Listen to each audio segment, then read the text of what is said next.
estamos de volta com o programa Brasil Cristão. Esse nosso primeiro programa do ano, é com a graça de Deus que estamos aqui. E eu agradeço de coração a sua participação, a sua companhia neste programa e durante todo o ano que começa. Muito obrigada por estar conosco. E agora nós vamos ver o primeiro mural dos sócios deste ano. Quem será?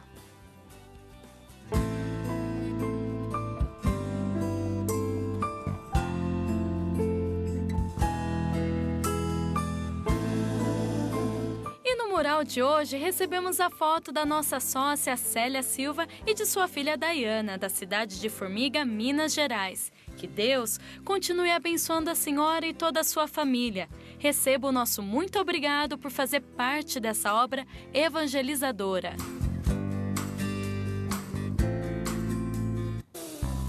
Obrigada, Celi, obrigada a você, Dayana, obrigada pela fotografia tão bonita e pelo momento importante que vocês mandaram para a gente aqui. É tão bonito a gente receber e propagar os que patrocinam esta televisão, este meio de comunicação que é utilizado para evangelizar. Muito obrigada de coração. E eu quero mandar um beijo muito grande para o povo de Formiga, lá em Minas Gerais, onde a missa itinerante das mãos ensanguentadas de Jesus já esteve por mais de uma vez e o povo respondeu com tanta fé, com tanto amor, com tanta alegria.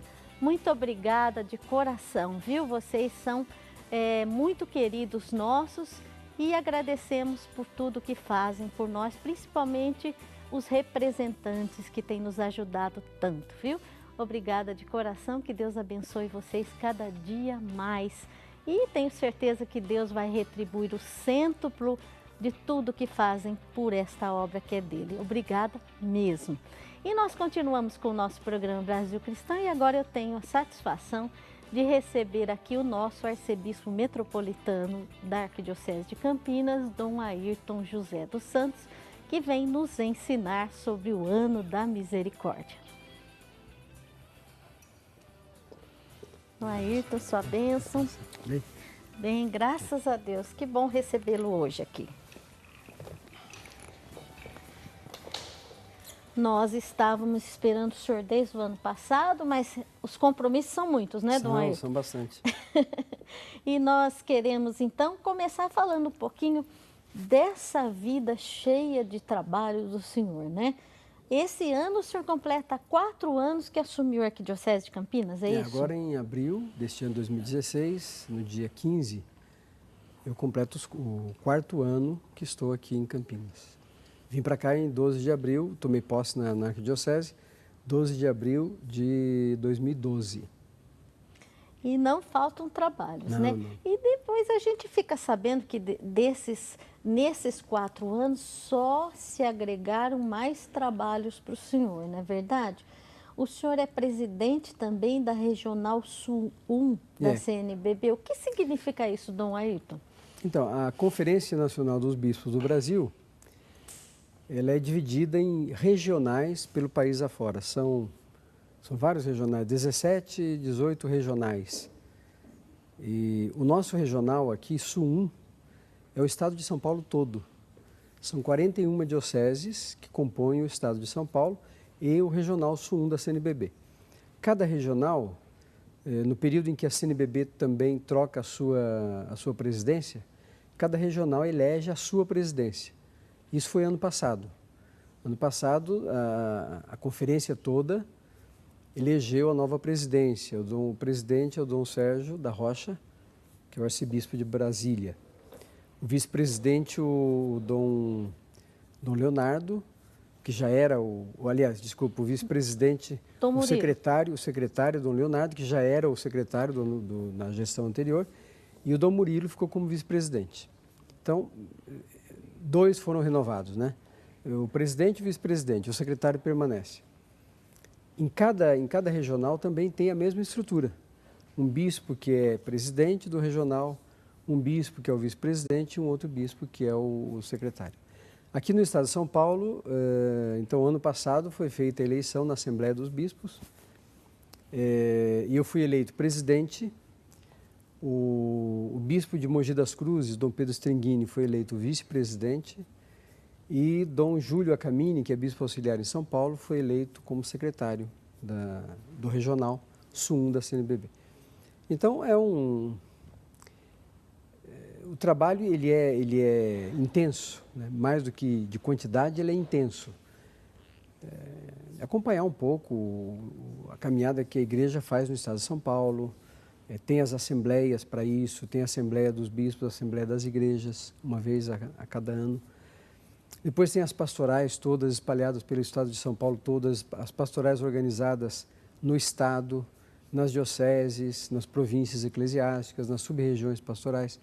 Então, o trabalho é acompanhar um pouco tudo isso. E tem muito trabalho, né, Dom Ayrton? Tem, porque a igreja é muito dinâmica, não é? As dioceses são dinâmicas, as paróquias são dinâmicas e tudo isso reflete nesse conjunto de 41 dioceses no estado de São Paulo. Então você vê que um bispo tem muito trabalho, um arcebispo tem mais trabalho ainda. E agora, agregado à arquidiocese, ele tem esse trabalho de presidência da Regional Sul 1. Mas agora o senhor ganhou mais um presente, né?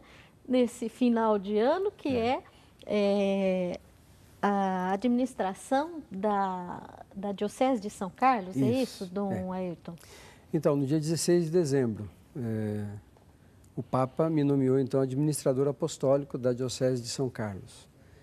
O bispo anterior, que estava lá, Dom Paulo, pediu a renúncia e o Papa aceitou a renúncia e, por motivos que o Papa considerou, achou por bem nomear um administrador apostólico. Normalmente, quando o bispo renuncia, o Papa aceita a renúncia dele, mas diz, olha, o senhor fique até que não chegue outro bispo. E isso continua. E quando chega o outro bispo, é nomeado outro bispo, então se marca a posse do outro bispo. Com a posse, então o bispo que estava lá se torna emérito, né? Agora, no caso de São Carlos, o Dom Paulo pediu a renúncia e, por razões pessoais e até de saúde também, pediu que não fosse demorado, né? Tanto é que ele não tem a idade completa para renunciar. Ele seria com 75 anos. Ele renunciou com 70 anos, né? E o Papa, tendo aceito, então, encarregou de nomear um administrador apostólico. Como a Diocese de São Carlos faz parte da província eclesiástica de Campinas, que são 6 dioceses, aí acharam por bem nomear a mim como administrador apostólico. Foram criadas juntas, é isso, Dom Ayrton? O quê? Na época da criação das dioceses, São Carlos foi criada? São Carlos foi criada junta com Campinas. Aliás, são 5 dioceses que foram criadas em 1908, desmembradas de São Paulo, da Diocese de São Paulo, que se tornou arquidiocese naquele ano. E aqui, Campinas, São Carlos, Ribeirão Preto, Botucatu e Taubaté. Todas centenárias, são as 5 dioceses, né? Que surgiram num único gesto do Papa. Então foram criadas essas dioceses. Então São Carlos tem a mesma idade da Arquidiocese de Campinas. Foi criada também em 1908.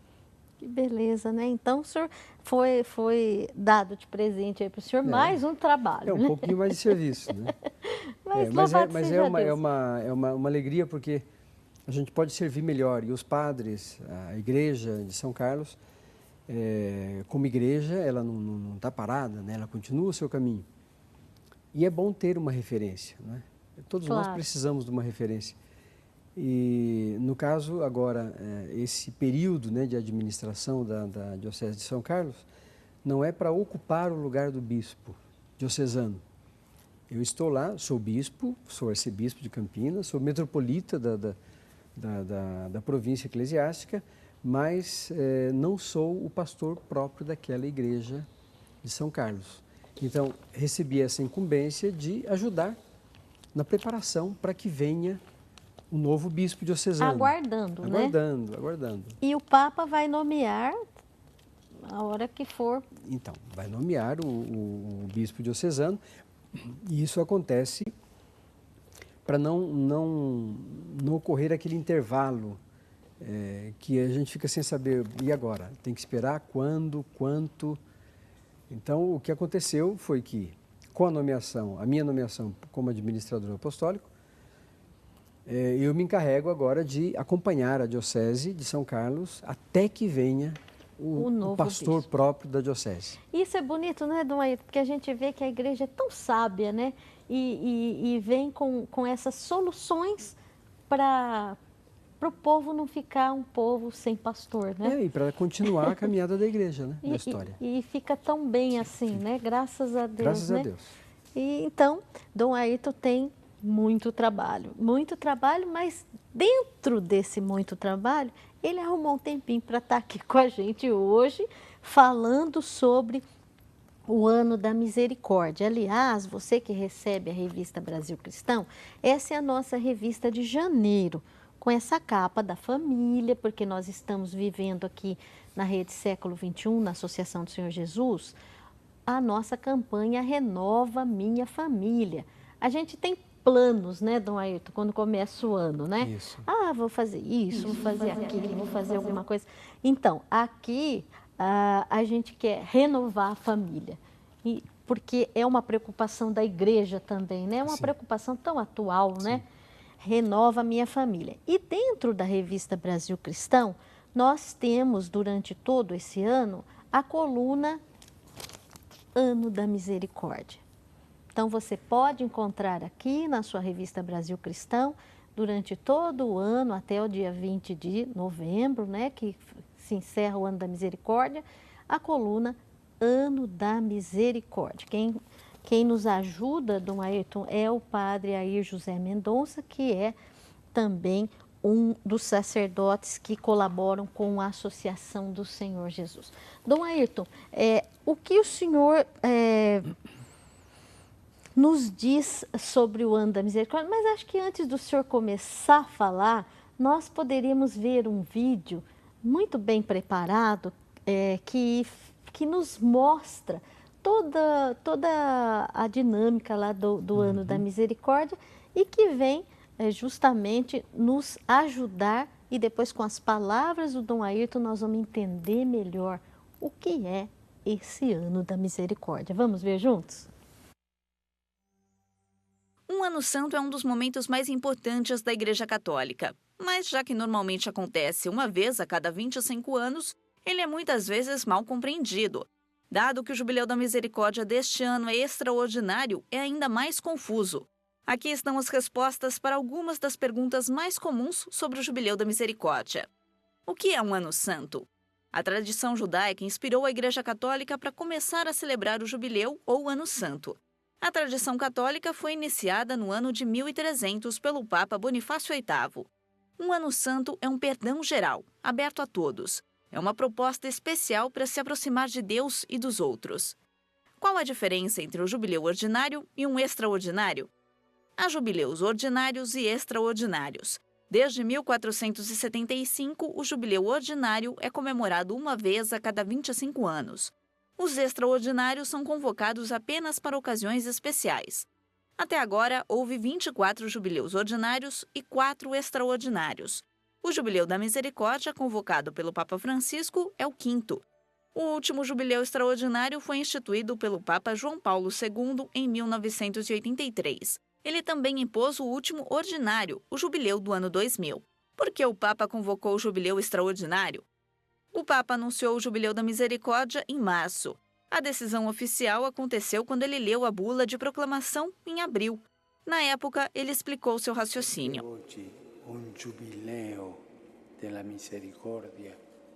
Por que um Jubileu da Misericórdia agora?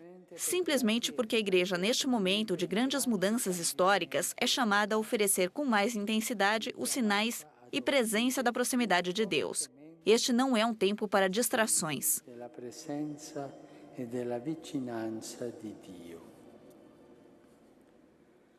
Questo non è il tempo per la distrazione. O organizador do jubileu explicou ainda a sua importância espiritual. Devemos compreender que o significado fundamental deste aniversário é voltar a nós mesmos e compreender que temos uma profunda necessidade de Deus. Quanto tempo vai durar o Ano Santo? Anos santos não são necessariamente de 365 dias.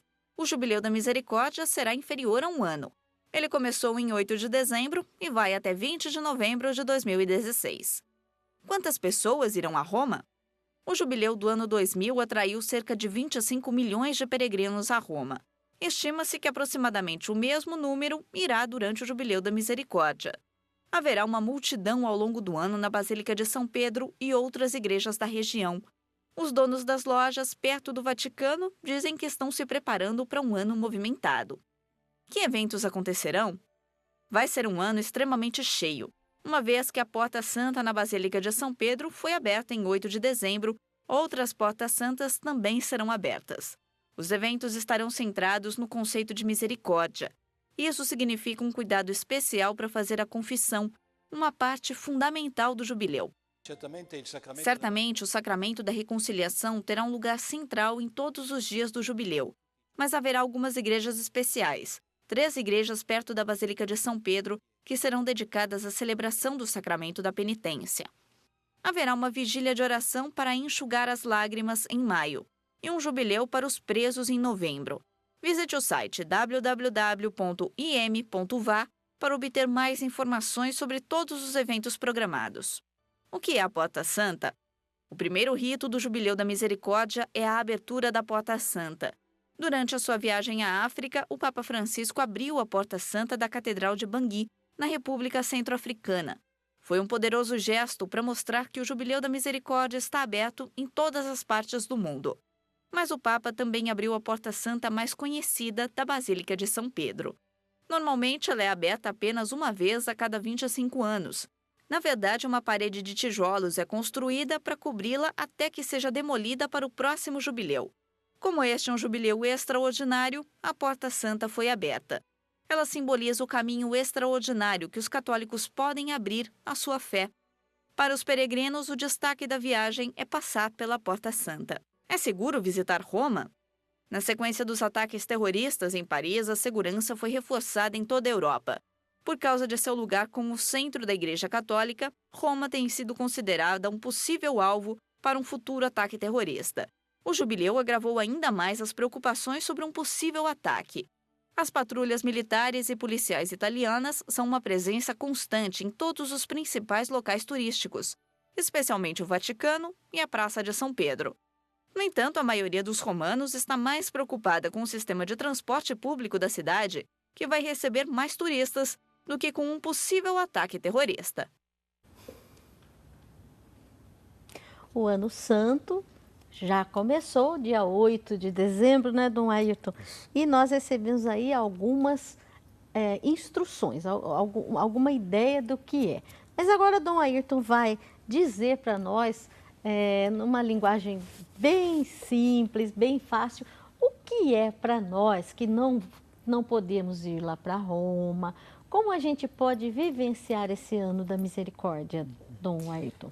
Que bom seria se todas as pessoas pudessem ir a Roma, fazer Sim. uma viagem, que não só do ponto de vista religioso também, mas por isso a igreja, em toda a história, quando realiza algum ato assim, no caso um jubileu, um ano santo. Esse é um extraordinário. É extraordinário. A gente diz jubileu impropriamente, né? Porque jubileu seria dos 25 em 25 anos ou 50 em 50 anos. Mas é um verdadeiro jubileu porque é um ano santo extraordinário que o Papa instituiu.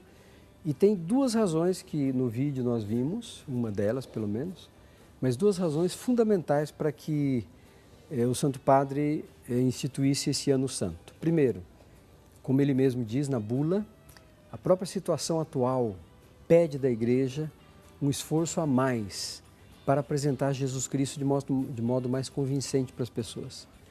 O mundo que nós vivemos está muito confuso. Do ponto de vista ético, moral, das organizações sociais, da organização política e econômica dos países. Então existem muitas confusões, muitas dificuldades, as pessoas vivem dilemas. Nós temos aí os refugiados de guerra e refugiados mais do que de guerra nesse período, refugiados de perseguições. cristãos sendo perseguidos, católicos sendo perseguidos, E sendo mortos, expulsos, mortos, né?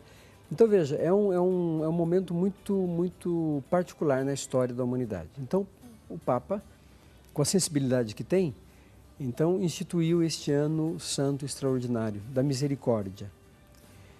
Isso porque também ele vem tratando deste tema da misericórdia desde o início do pontificado, né? É uma marca Que é importante, dele, né? que é importante isso, né? E de fato a misericórdia tem a sua raiz no amor de Deus por todas as pessoas. E a primeira inspiração que todos nós temos é de que Deus nos ama a todos, indistintamente.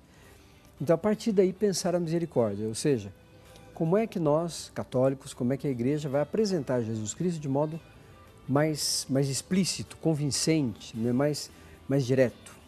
Então, essa é uma das razões, a primeira razão em que o Papa cita até na bula de proclamação do Ano Santo. A segunda razão, que depois lá, durante o texto, de modo especial, pelo finalzinho do texto, o Papa lembra que esse jubileu será aberto no dia 8 de dezembro, como foi ano passado, então 2015, em Roma, para lembrar também que nós completamos os 50 anos do encerramento do Concílio Vaticano II. Ou seja, a realidade existencial que nós vivemos, né, no mundo todo, e este grande evento da Igreja, do Concílio Vaticano II, que teve a mesma preocupação. E o Papa João XXIII, quando quis fazer o Concílio Vaticano II, ele dizia que era para que a Igreja pudesse falar de forma mais explícita a sua mensagem para o mundo todo. Era a mesma preocupação, né? A preocupação não era diferente. Épocas diferentes, exatamente. né? 50 anos atrás, o Papa João XXIII já tinha essa preocupação também de que a mensagem evangélica, a mensagem de Cristo, chegasse a todas as pessoas de modo novo. E a Igreja que tem responsabilidade de passar essa mensagem. Então, ela, em primeiro lugar, tem que tomar consciência, tomar conta dessas coisas todas. Como é que os católicos participam, então, deste Ano Santo? Como nós dissemos no início, nem todos podem ir a Roma para visitar as basílicas, né? A Basílica de São Pedro e as outras 3 basílicas ali de Roma, onde o Papa abriu a Porta Santa para que as pessoas pudessem fazer a peregrinação. Para completar essas características do Ano Santo, uma terceira característica importante, que isso remete para a nossa realidade concreta em cada país. E no nosso caso aqui, para o Brasil, para a nossa Arquidiocese de Campinas, para as dioceses aqui da nossa província, do nosso subregional e também para o estado de São Paulo todo. Cada diocese, aqui tem uma realidade muito importante, cada diocese é a Igreja Católica Apostólica Romana lá. Não é um departamento da Igreja Católica. A diocese não é um braço da Igreja Católica. Não, é a Igreja Católica inteira, toda ela presente naquele lugar. Então, por quê? Porque a igreja não é uma confederação de igrejas. Não, a Igreja Católica é una. Nós falamos isso no credo. Ela não fica é una, fatiadinha, né? santa, católica e apostólica. Ou seja, elas não são departamentos, não são grupos individualizados, não são guetos. Cada diocese é a Igreja Católica Apostólica Romana toda, completa, por inteiro. E, portanto, quando tem um Ano Santo, um jubileu, uma atividade assim para a igreja no mundo todo, essa atividade acontece em cada diocese. Se acontece em cada diocese, está acontecendo na igreja inteira. Porque ela é um corpo, Porque né? é um corpo, É um corpo. um corpo completo, né? Então, esse acontecimento em cada diocese toma os mesmos elementos do Ano Santo que o Papa quis para Roma e para a igreja inteira. Por exemplo, o Papa abriu a Porta Santa da Basílica de São Pedro no dia 8 de dezembro. No domingo seguinte, em todas as dioceses do mundo, nós bispos abrimos a Porta Santa na Catedral da Diocese, no dia 8 de dezembro. Das dioceses. Isso. E depois foram abertas outras Portas Santas, aí depende do bispo, depende da realidade de cada diocese. Aqui na Arquidiocese de Campinas, nós instituímos 2 igrejas para serem os locais de peregrinação e, portanto, o local onde tem a Porta Santa, que é a Catedral Metropolitana, por ser a igreja-mãe, e a Basílica do Carmo, né? Alguns poderiam dizer, mas poderia ter mais igrejas para facilitar, mas nós quisemos valorizar um aspecto muito forte do jubileu e neste ano, um aspecto muito forte do Ano Santo, como o Papa quis, que é a organização das paróquias, das comunidades, das pessoas individualmente, para se disporem à peregrinação. O ato de de sair de si mesmo, de ir ao encontro, de sair e ir até lá. Porque imagina, nós poderíamos fazer em cada paróquia, cada matriz de paróquia, uma porta santa. Mas isso quase que seria contrário ao espírito do próprio ano jubilar, Ano Santo. Não haveria peregrinação, exatamente, né, propriamente não. Então veja, essa peregrinação que as paróquias estão organizando já para visitar então a Catedral em Campinas, a Catedral Metropolitana e a Basílica do Carmo, que é uma basílica, não é apenas uma paróquia, é a basílica. Então, esses 2 lugares, neles nós abrimos a Porta Santa, pelas quais, pelas 2 portas, as pessoas irão passar. É esse o sentido, vir em peregrinação e passar pela Porta Santa. Isso mesmo. Isso não é mágica, não é qualquer coisa do tipo, mas é experimentar a mudança.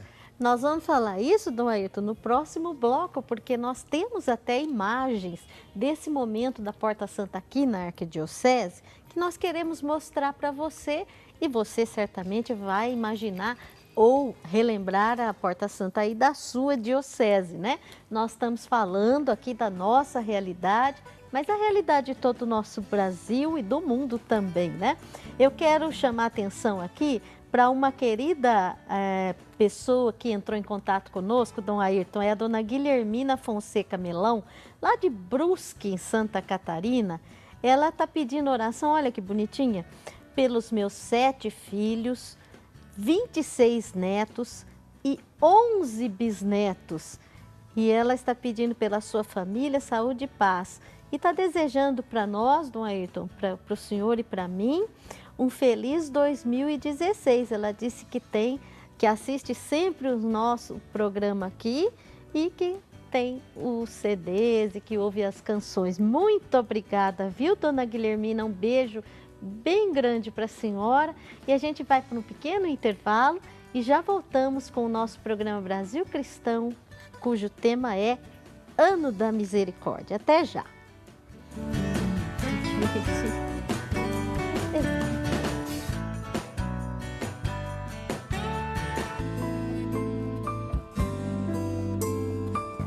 A família só pode ser renovada verdadeiramente no amor de Deus. Jesus quer abençoar a sua família. Não deixe de ler esse belíssimo artigo escrito por Cássio Abreu na sua revista Brasil Cristão.